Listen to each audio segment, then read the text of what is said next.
Hello, my name is Abby Amity, and welcome to the explanation video for the Astraean Saga, Part 1.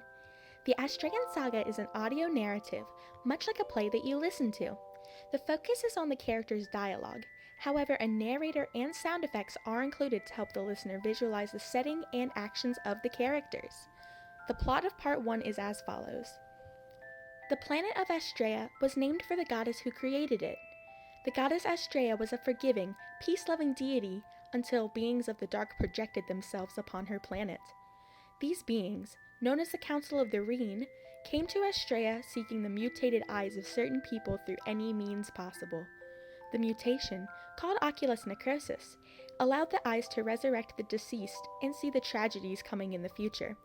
Those with such a mutation were at risk for having their eyes taken by the Dark Council.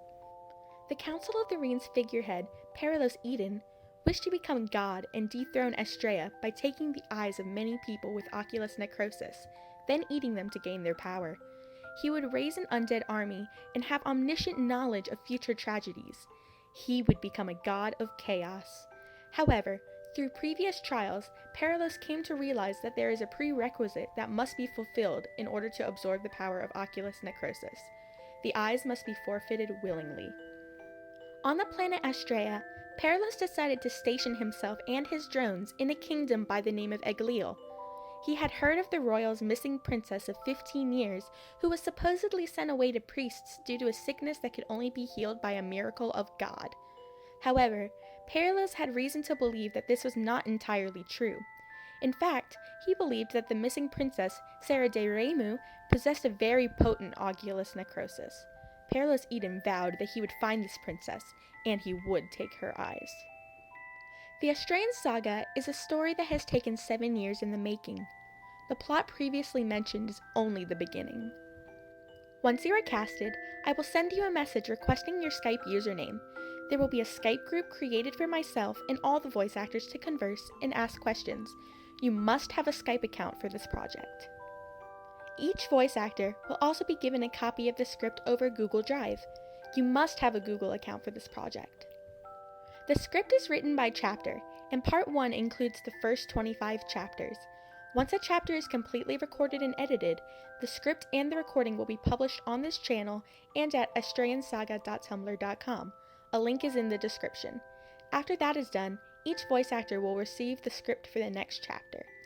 When another part of the saga is ready to start production, all the voice actors will retain their roles from Part 1, and so on.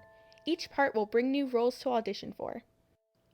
Auditions are being taken from May 28, 2016 to June 11, 2016. The deadline may be extended if there are not enough voice actors to fill the roles. Keep an eye on the title of this video and the project page. A link to that is also in the description. Let's move on to the roles. The narrator will be reading the lines that describe settings and actions to supplement the flow of the story.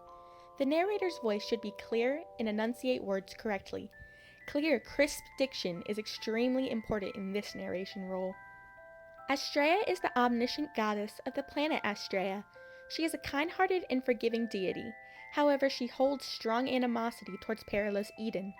With her kindness and sense of justice, Astraea's voice should be strong, yet loving.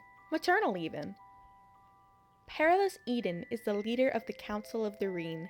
His greatest desire is to become a god of chaos over the planet Astraea. He plans to do this by using oculus necrosis. Perilous's voice is very sadistic, but has a playful and teasing undertone. Sarah de Remu is the missing princess of Agliel.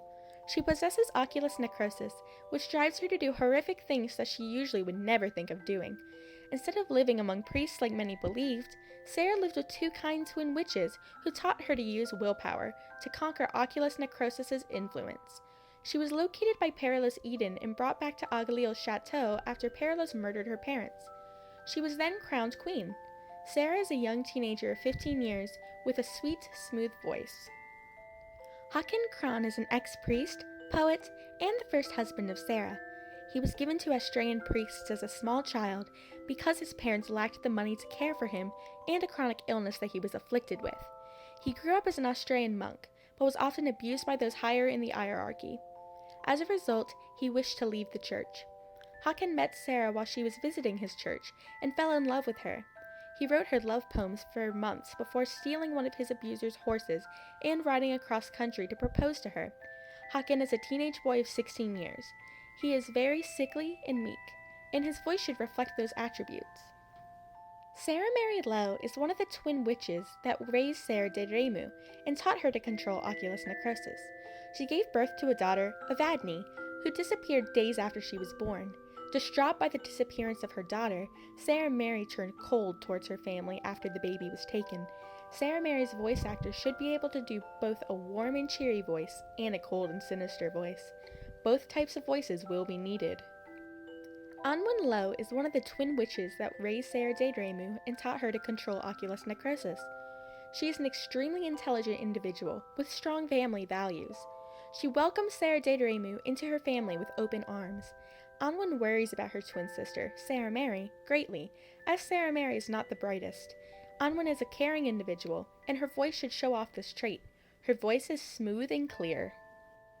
Darrenelle Lowe is a rotten man who abandoned his two younger sisters, Sarah Mary and Anwen, in a forest after their parents died as children.